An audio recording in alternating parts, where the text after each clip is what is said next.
power compared to, well, the Formula One car that we were driving the previous week. So a little bit of a change of style. However, we are obsessed with ovals at the moment on Creator Series. Yeah, we do love a good oval because ovals are what we like to call an equalizer from time to time, where you've got to try and bring yourself up together and up to speed with everything that you've got. Let's take a little look, though, at where they have been over the course of this season. And now, as we look to try and make this challenge, we hit now a long road of a case of American tracks from round 2 all the way to round 6. And if you don't count the multi-track race, which is the second special event over in August, you've also got to count the likes of Road Atlanta as well as Vegas and the Indy 500 as the American track run that we go through. So starting off this run, free content here tonight, which I think is really important because it gives every creator a chance to say, well, a lot of people have learnt this car, so we can have a great understanding of what it takes to be quick.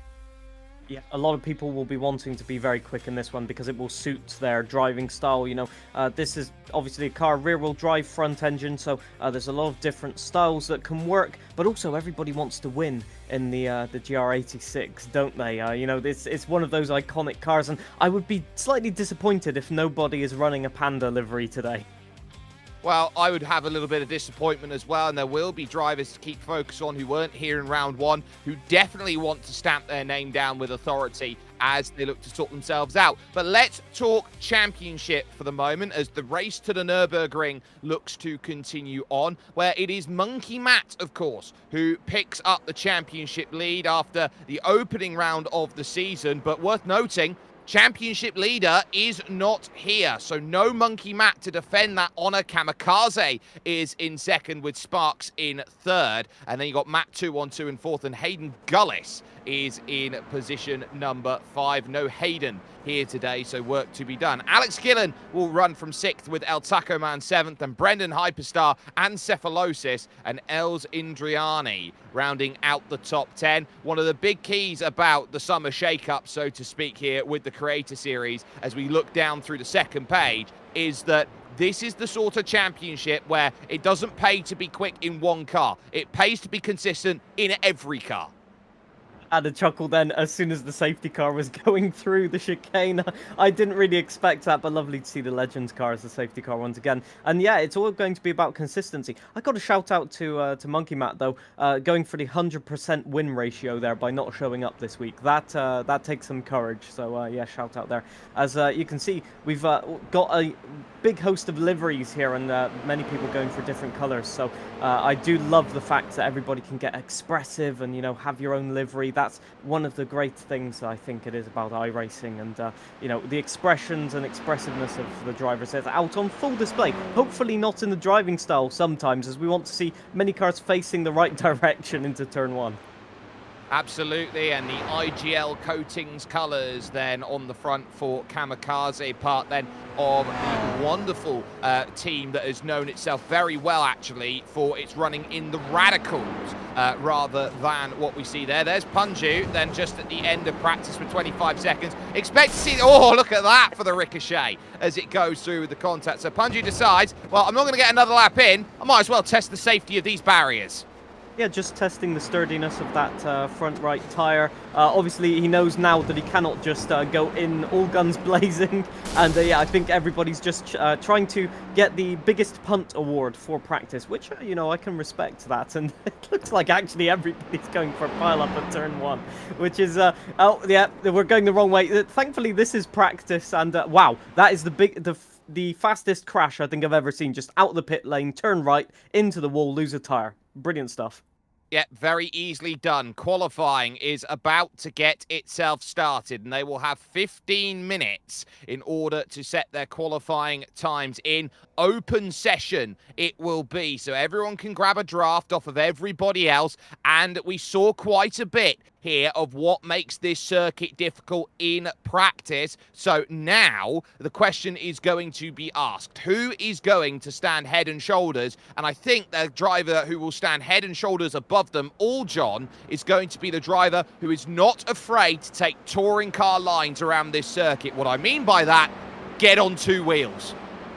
Yeah, two drivers that I'm looking at is definitely Kamikaze and Ryan L83. They are very adaptable in their driving style. They were fast last time out, but Kamikaze having that rally experience just means that they can, as you say, be aggressive on the curbs, you know, take the risks and hopefully get the pace with it.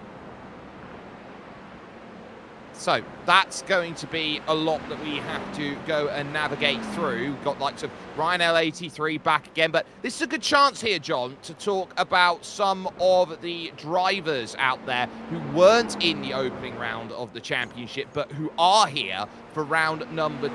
The number 15 machine is being piloted today by Supreme TV. So can Supreme find a way to be supreme with all of the effort that's there? And someone with a lot of drift lineage and legacy, someone you know very well from the WRC series done with the Creator Series, Aerotech, massive drift lineage, will love this car. Yeah, indeed. He will not love the fact that there is a limited traction control helping them here. So you can go sideways, but only to an extent. So, yeah, you've got a lot of talent here that's going to be wanting to show their pace, including Aiden Paul. Sorry, my apologies for butchering the name. I do that sometimes. It happens. But yeah, there's so many quick drivers here today that obviously it's going to be tenths of a second. It always is in these, I don't want to call them road cars, but sort of the road lineage cars. Where, you know, the slightest bit of difference in the brakes can gain you just a little bit of time, but everybody's confident enough to push the limits. And unlike in Monza, there isn't a huge track problem or, let's say, huge track danger, really, with the banking. So everybody can push to 100, if not 110%. They certainly will push, and you can see 2 tyres under the apron for Aiden Pole, really trying to chase up and moves all the way to the right-hand side, right up against that safer barrier on the exit of NASCAR 2 and into the chicane. It's had many different variants of it, but of course, there's no real declaration to see out there at this moment, John, to say you can go underneath the oval. So we call that the apron. You can sometimes go underneath, but it's going to be a case of it's never the quickest way to run down underneath the oval because that banking effectively carries the speed fantastically.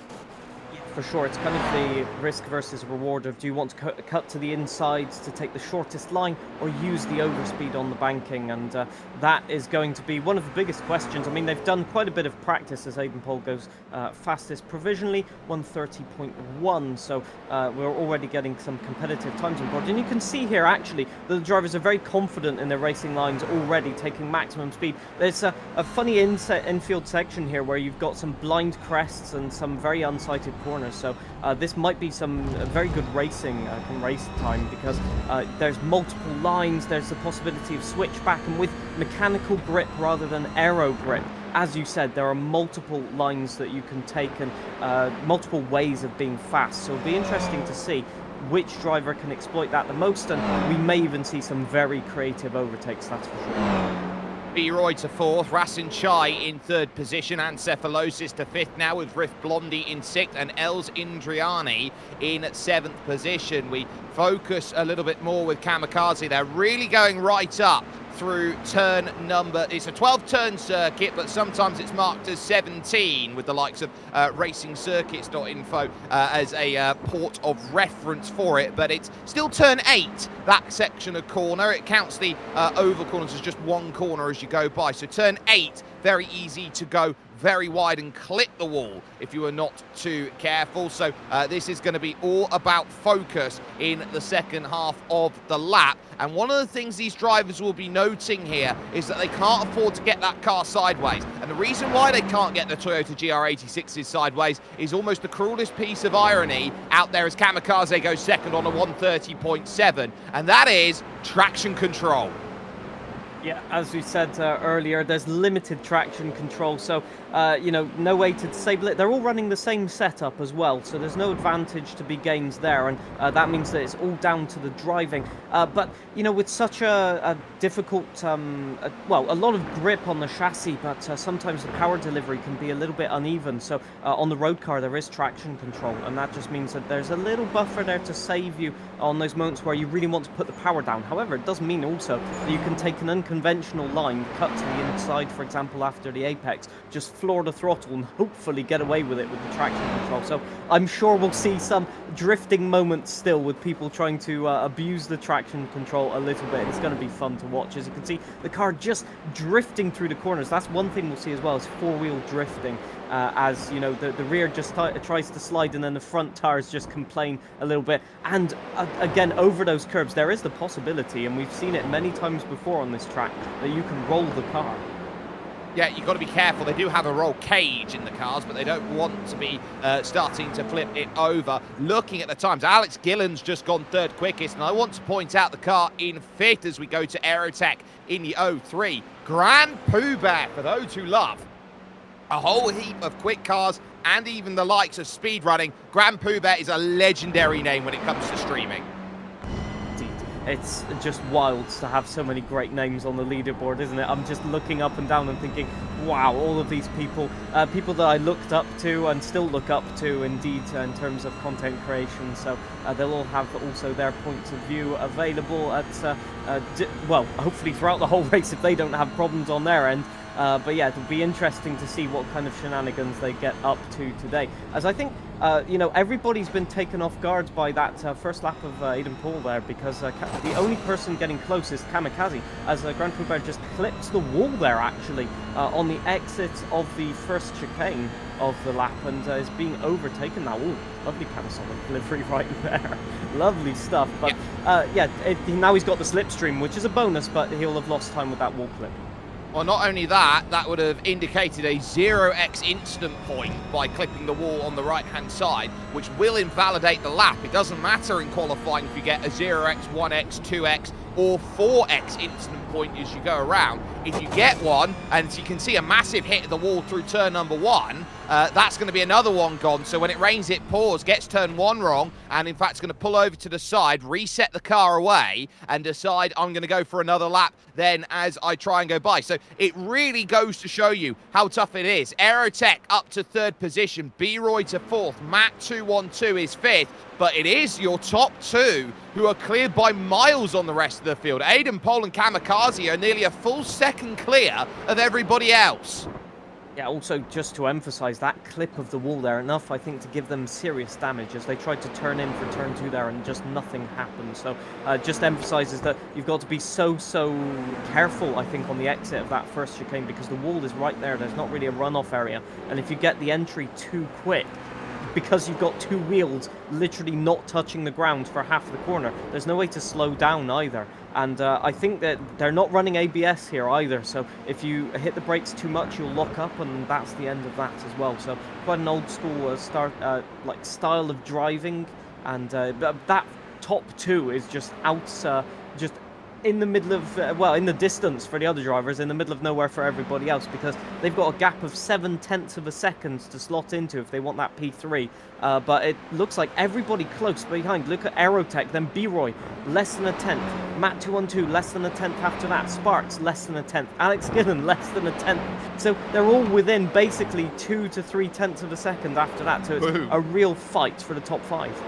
Yeah, and Alex Gillen, as we know, the number 7 is very lucky in Asia, and to be in car 77 was 7th at the time, now moves up to 3rd with that 1:31 flat, so has been able to get the pace up. They are running fixed weather conditions here today with 5.5 minutes here in qualifying remaining. So it means that the track temperature is locked at 33 degrees. Winds are locked at 3 kilometers an hour from the north. No threat of rain to come along. And we will be seeing some of the other drivers out there really trying to push over to the line. Punju has gone up to 8th position then with that time. We are just with him and on board with him right now, giving Aerotech a little bit of a pull along, who's gone to 4th fastest on a 1:31 point flat of their own. But for the moment, it is Punju who looks to try and push, and in fact will abandon this lap, pull out of the way of Aerotech, who will move on through and continue on with the effort. But this is going to be a tough qualifying session,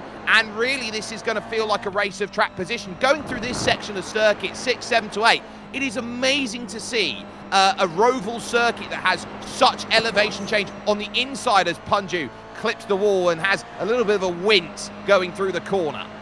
Yeah, you could tell as soon as he hit the apex that he was drifting wide, and then you could see the facial expression just get more and more expressive until he hit the barrier, and then, yeah, really, really tricky to recover that one because you got to lift off and that's your lap abandoned. But benefiting from the slipstream as well, they're both going to go wide. Yes, they both avoid the barrier, but that is keeping it very, very aggressive. And I think with 4 minutes to go, you just got to go for it and use the slipstream. Now, with the chicanes, the slipstream advantage will be a little bit mitigated because you'll get that understeer through the midsection and indeed through the chicanes, but should still be a little bit of an advantage because Punju is still closing in. And these cars, although they are quite aerodynamic, they will create a big gap in the air, so you will have that drag or that slipstream effect, more like pulling you along, as Punju seems to be very, very confident over those curves, it must be said. Yeah, and having that confidence is going to be important, and there will be drivers around who are hoping to get confidence. They're just in front of Matt 212, who we focus on right now, is a driver who needs no more confidence out there because they have possibly the biggest confidence character in their voice acting lineup, which is Devon Butler from the F1 series. That's Adam Sanderson. It's wild to see Adam Sanderson on the grid, and you know, it's so good that he's improvising as well while he drives. He's very expressive. He just brings like voice lines out of nowhere while he's driving, and he's just so at ease. You know, I remember when he joined the world of content creation after his voiceover of Devon Butler, and you know, it's wild to see how wow, whoa, okay, we've got a car spun around there. I'm not exactly sure who that was, but a car just completely messed up the chicane there and is blocking the road for everybody else. So yeah, B-Roy, I was trying to get the driver number, but I couldn't quite see. But yeah, B-Roy all the way round, and unfortunately, that will mean that quite a few drivers' laps have been not invalidated, but severely hindered, so they'll have to go again. Thankfully, they have enough time. So I've got another driver spinning off. Was that Aerotech spinning off? I don't think so, but definitely purple livery car, and they've returned to the pit lane. It's so easily done to get caught up. We've got 30 cars here and a new time at the top. First one in the 29s.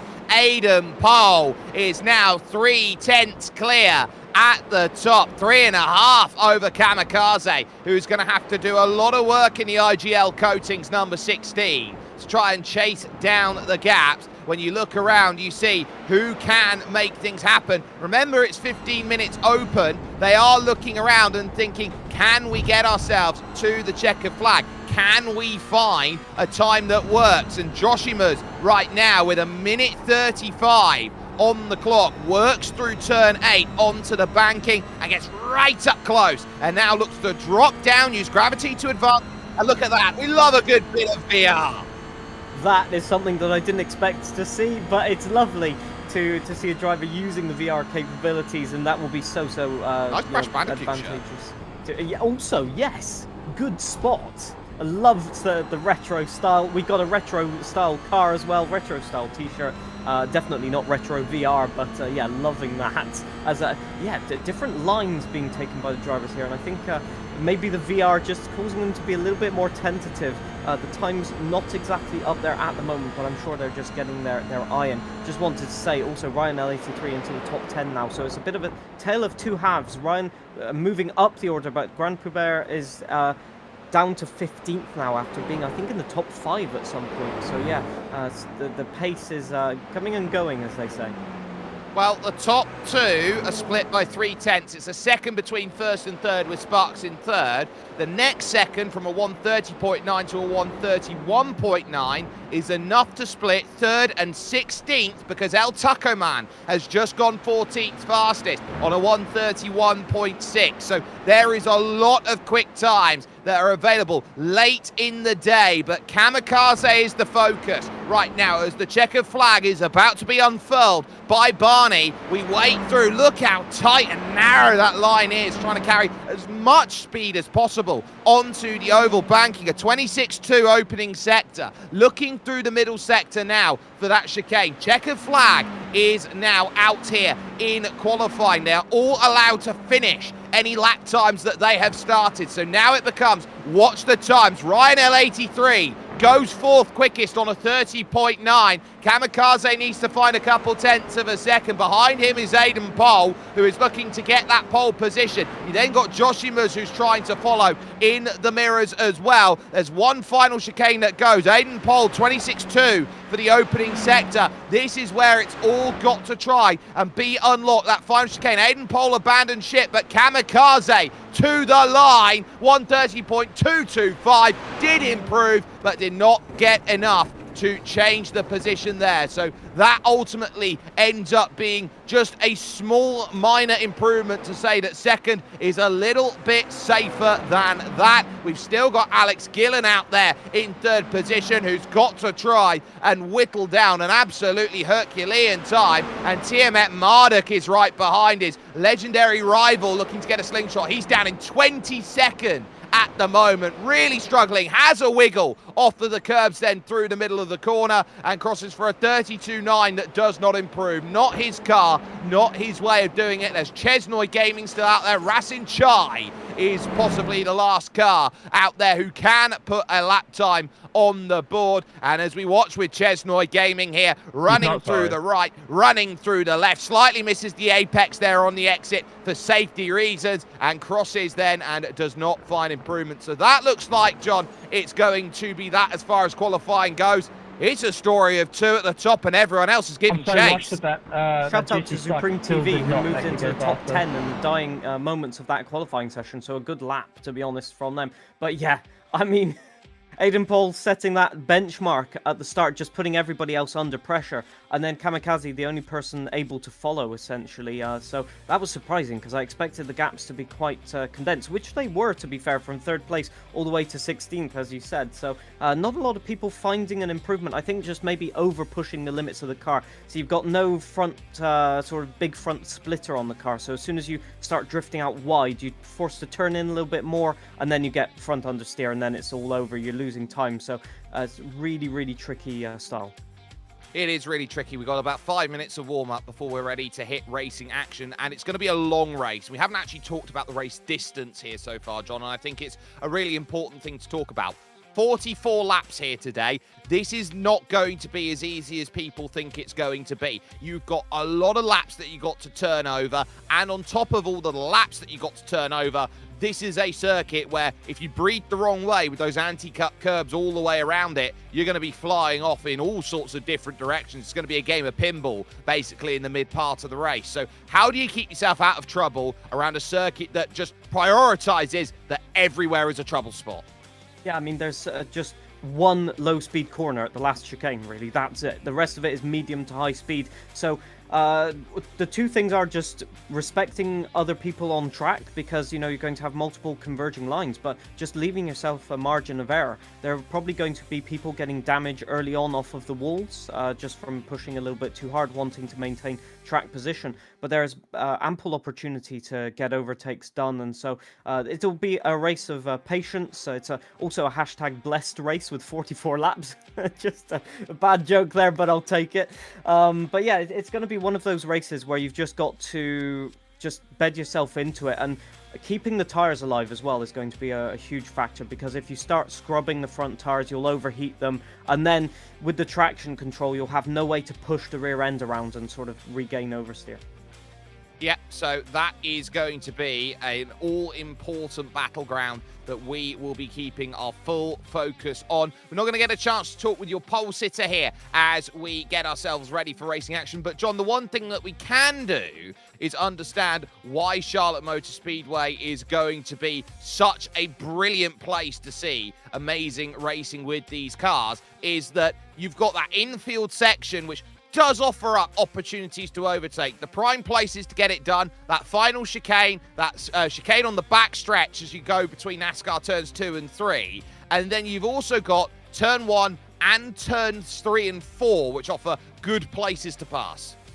Yeah, I mean, everywhere is an overtaking opportunity because of the mechanical grip of these cars. So there's not the sort of dirty air effect that you have, for example, in open wheel cars or maybe endurance cars as well, including GT3 to a certain extent. So yeah, you've got multiple opportunities, and it's the infield section gives you a good balance between sort of the oval racing and oval strategy of driving, and also just the regular road driving as well. So a good test of our drivers also.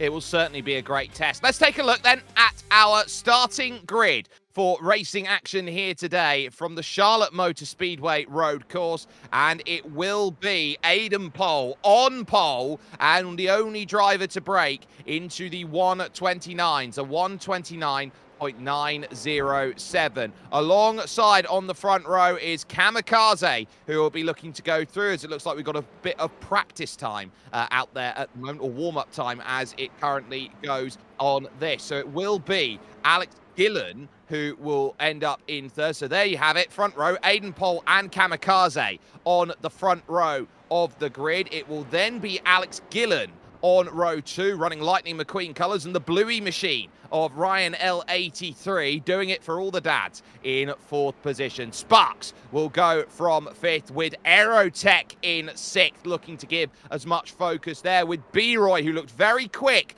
in the opening round of the championship. Matt 212 will be going then from position number 8. Supreme TV makes first starts of the season there. Will go from 9th with Punju rounding out the top 10. A lot of circuits on home soil. I wonder why, as Rasin Chai and Brendan Hyperstar will be in 11th and 12th positions respectively. Rasin Chai with a little car out there on track. Strasner will go from 13th. El Taco Man is going to have 14th position. Row 8, you can see Formula Kai there with Grand Pooh Bear running the Red Bull colours there in 16th position with the Red Bull hat that he likes to wear. A student driver apparently is Chesnoy Gaming. We'll see whether he'll be looking left and right and using indicators. Joshima's will be in 18th position, and the 999 car of TK, well, the police are here for TK. We don't know what TK stands for. Some say it's Tom Knight. I think it's Tonky Kong, his name. But Scotty Designs, by the way, is alongside with him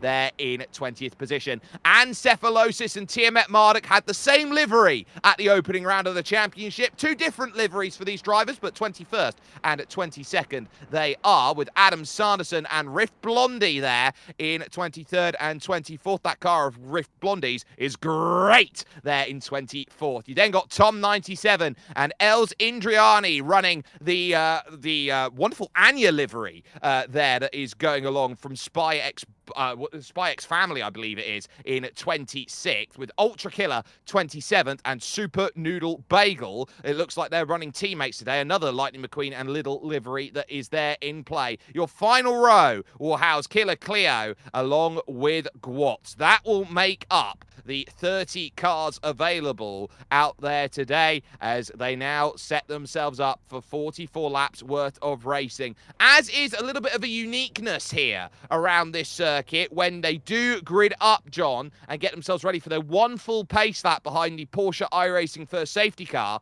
They make the decision to line the cars up in pit lane because drivers, start your engines. Indeed, I love that format. It's one of the things that I do love, the build up to an American race. No matter what category you're watching, they certainly know how to do that build up correctly. And watching that Porsche safety car, I think we have the Legend safety car for during the race, so they're getting a little bit of a quick warm-up lap this time to make sure that everything is a-okay. So I think we see one driver not taking to the grids, maybe a few problems to iron out there. Be interesting to see the yellow coloured cars as well. I think of Chesnoid, whether anybody will mistake that for a safety car at some point during the race. It can happen, you know, when you're flashing between the corners and you think, oh, hang on, a yellow livery car, is there a safety car that I didn't hear? So some psychological warfare going on there from our drivers. I love to see that. Yeah, Tiamat Marduk's decided, I'm not going to go. Oh, am I supposed to? And then does decide then to launch and get going. The one car that was down in the boxes effectively missed the start, so it's going to have to start from pit lane, was Formula Kai, who qualified the car in 15th position and is going to have a lot of work to go and put this back in the way that is needed. So they get this one pace lap to get themselves sorted and situated, and this is a car that pretty much in almost every region there is some form of the Toyota GR86s out there that makes a push. And I tell you what, there's a lot that goes through. This is the series that you see a lot in Australia being run to prepare drivers as effectively a feeder series to go into the V8 supercars. Yeah, well, it's got the same layout, the same type of aerodynamics as well. It's a very stable base where the engine power doesn't override the mechanical grip. So you can push and attack a bit like in V8 supercars. And so, yeah, it's an incredible platform to prepare. And I will say relatively cheap in real life as well. So, you know, you can afford to drive in the series and sort of build up your driving career with it. And obviously a fan favorite on the road as well, as there's a limited supply of them for everybody who wants to obtain them as a homage. And it's available. It's in many series, including as we've mentioned, Initial D, but also MF Ghost, the continuation series from that as well. So yeah, a fan favorite, that's for sure. And I think everybody will be wincing as soon as we see one of these cars in the barrier. I think everyone will. There will be a lot of kinetic energy that will be dispersed on any of these incidents. We are at America's home for racing. This is pretty much the basis of a lot of the NASCAR teams. They run out of Charlotte, North Carolina, and it is going to be fun, the base of NASCAR. But today we're going a little bit lower in terms of speed, and we are getting the Japanese cars out there and racing. These Toyota GR86s then will look to take flight and give what they can. Pace under the control of Aiden Pohl, who goes right now as the green flag drops, and we get underway for racing action here from Charlotte Motor Speedway. It's single file through the majority of the first few cars that go on through. A little bit of side-by-side for B-Roy and Supreme TV into the opening corners, but aside from that, it's a clean launch and a clean getaway. Trying to just get their eye in on this one. I think a lot of people were very nervous through the chicane there, trying to go too wide. So yeah, a lot of cars just warming their tires up at this point, as Aiden Pohl got a great start there, just catching everybody by surprise. Looks like Alex is already under pressure a little bit there from Ryan in third place. As you can see, right up under the semi-diffuser that this car has. So yeah, McQueen's going to have to get a move on this one, as he's no longer the fastest car on track. I've seen that movie storyline somewhere else. Funny that. Yeah, it is a little bit, doesn't it? And it's going to be a case of if Ryan L83 can make this move, he'll yell bingo if he can go and try and get that pass done and move up into position number 3. But working along the backstretch then, over towards the chicane, turns number 9 and 10 on the circuit, working for a drive off the exit. We've got one car turned around. That's Matt 212, who's dropping down the order now and is going to have to go for a full 360 back onto the circuit. Troubles as well just behind that 2 for Scotty Designs, by the way, who now starts to drop down the points as well. Ultra Killer will now go by, and now Super Noodle Bagel eyes it up. Yeah, I think Matt got tagged there just into the chicane. I think, oh, hello, Punju trying to go for an overtake there. I think that might be Razin getting overtaken by quite a few, and Chesnoy Gaming in the background going round as well. So a lot of people struggling with the chicanes, it seems, and that is the problem when you're racing side by side. All it takes is a little tap, especially when you've got a wheel off the ground, to send you spinning round. The traction control won't save you there. And so, yeah, cars losing time. But thankfully, the speed's lower than last week. So I think a lot of people will be able to recover the cars rather than return to pits.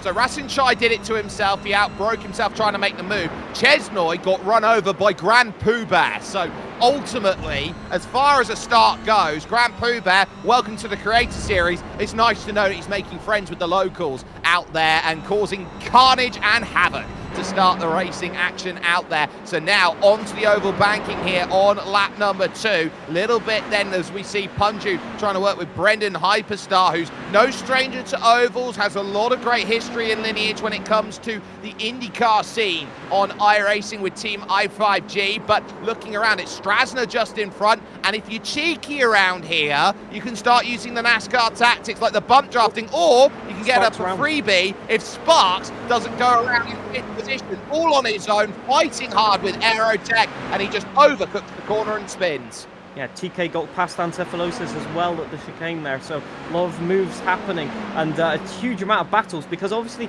you've got to be a little bit aggressive in these cars to get past. Obviously you can't get an overspeed too much, so you've got to just line it up and hopefully get the undercut or the overcut around the corners. But if you can't, bump to pass still is a valid technique to a certain extent, but obviously you've got to be careful to not get any penalties, get disqualified or other. So yeah, it'll be interesting to see. But Punju obviously using just the spooking technique, as we've got a move here. This is Ryan going on Alex Gillen, and it looks like he's got it done really well on the brakes there, just using the brakes to rotate the car. And Alex, I think, was just caught off guard there, as Ryan has been trying to get past for the last 2 laps, and now he's got it done. Can he pull away, as the gap is now 2 seconds to the leader for Ryan? Kamikaze getting dropped a little bit, but he's still within 1 second. So he's got to start pushing, and he's just got to try and get the foot down and make sure that Alex doesn't compromise his lines basically into the corner. You cannot afford to go defensive, because you will lose multiple tenths of a second every single lap.